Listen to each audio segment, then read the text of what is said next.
மீனா வீட்டுக்கு வராங்க. கோமதி இருக்காங்க. மீனா உங்ககிட்ட ஒரு முக்கியமான விஷயம் சொல்லணும். நீ என்ன பண்ணுற, தங்கமயிலுக்கு ஃபோன் பண்ணி ஒரு கோயிலுக்கு வர சொல்லு.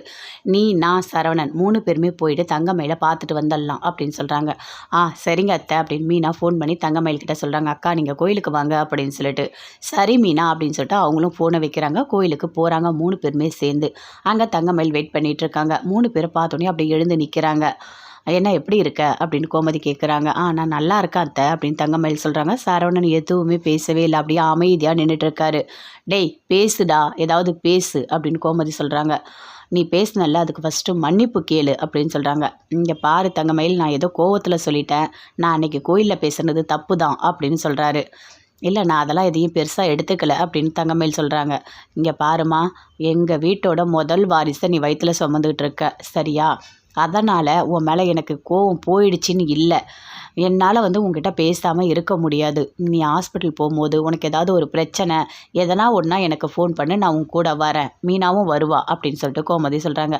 இல்லை அத்தை, எனக்கு யாருமே வேணாம், என் பிரச்சனையை நானே பார்த்துக்கிறேன், நான் சம்பாதிக்கிறேன், நான் என் குழந்தைய நல்லபடியாக வளர்த்துப்பேன், நீங்கள் கவலைப்படாதீங்க அப்படின்னு தங்கமயில் சொல்கிறாங்க. நீ என்னம்மா இப்படி சொன்னால் எப்படிம்மா அர்த்தம்? எங்கள் வீட்டோட வாரிசுமா அது, எங்களுக்கு பாசம் இருக்காதா அப்படின்னு கோமதி கேட்குறாங்க. அப்படியே மீனா பார்க்குறாங்க. என்னக்கா இப்படி பேசுகிறீங்க? அத்தை உங்கள் மேலே இருக்க பாசத்தில் தான் அவங்க அப்படி பேசுகிறாங்க அப்படின்னு மீனா சொல்கிறாங்க.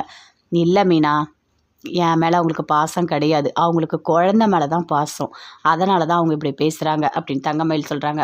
சரிக்கா, இப்போ என்ன பண்ணுறது அப்படின்னு சொல்கிறாங்க. இங்கே பாரு, இனிமேல் நீ ஹாஸ்பிட்டல் போகணுன்னா, ஏதாவது டெஸ்ட் எடுக்கணுன்னா முன்னாடி நாளே சொல்லிவிடு, நான் உன் கூட வரேன் அப்படின்னு சரவணன் சொல்கிறாரு. யாருமே வேண்டாம் மீனா, நானே பார்த்துக்கிறேன், நீங்கள் யாருமே எனக்காக ரொம்ப வருத்தப்பட வேண்டாம், குழந்தைய நான் நல்லபடியாகவே பார்த்துப்பேன் அப்படின்னு சொல்கிறாங்க. என்ன இவ இப்படி பேசுகிறா அப்படின்னு சொல்லிட்டு கோமதி சொல்கிறாங்க. நான் பேசுகிறேன். அக்கா நீ ஏக்கா இப்படிலாம் பேசிகிட்ருக்க அப்படின்னு சொல்லிட்டு மீனா கேட்குறாங்க. இல்லை மீனா, நான் மனசளவில் ரொம்ப ரொம்ப ரொம்ப கஷ்டத்தை அனுபவிச்சிட்டேன். இதுக்கும் மேலே இவங்கெல்லாம் எனக்கு வேணும்னு எனக்கு தோணவே இல்லை. குழந்தைய பற்றி கவலைப்பட வேணாம், நான் செக்கப்புக்கெலாம் நல்லா ரெகுலராக போகிறேன், டேப்லெட்லாம் போட்டுக்கிறேன், நல்லபடியாகவே குழந்தை வளருது, நான் எதுவும் பண்ணலை அப்படின்னு தங்கமயில் சொல்கிறாங்க. என்னதான் இருந்தாலும் அவங்களுக்கும் பாசம் இருக்கும் இல்லை அப்படின்னு மீனா சொல்கிறாங்க. இருக்கட்டும் மீனா, பாசம் இருந்தால் குழந்த பிறந்தா பார்க்கட்டும் போகட்டும், நான் அதெல்லாம் எதுவுமே சொல்லலை. ஆனால் இவங்க என் கூட வரது, ஹாஸ்பிட்டலுக்கு கூட வரேன், இதெல்லாம் எதுவுமே வேண்டாம் அப்படின்னு தங்கமயில் சொல்கிறாங்க. இங்கே பாரு, நான் உன்னை வீட்டுக்கு கூப்பிடலன்னு நீ வருத்தப்படாத, ஏன்னா என்னோடய சூழ்நிலை அப்படி.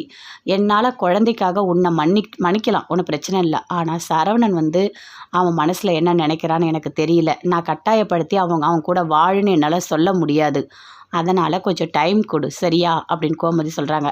சரி குழந்தைய பார்த்துக்கோ அப்படின்னு சொல்லிட்டு பழம் எல்லாமே வாங்கி கொடுத்துட்டு அங்கேருந்து அப்படியே போகிறாங்க. சரிக்கா நான் போயிட்டு வரேன் அப்படின்னு சொல்லிட்டு மீனாவும் வராங்க.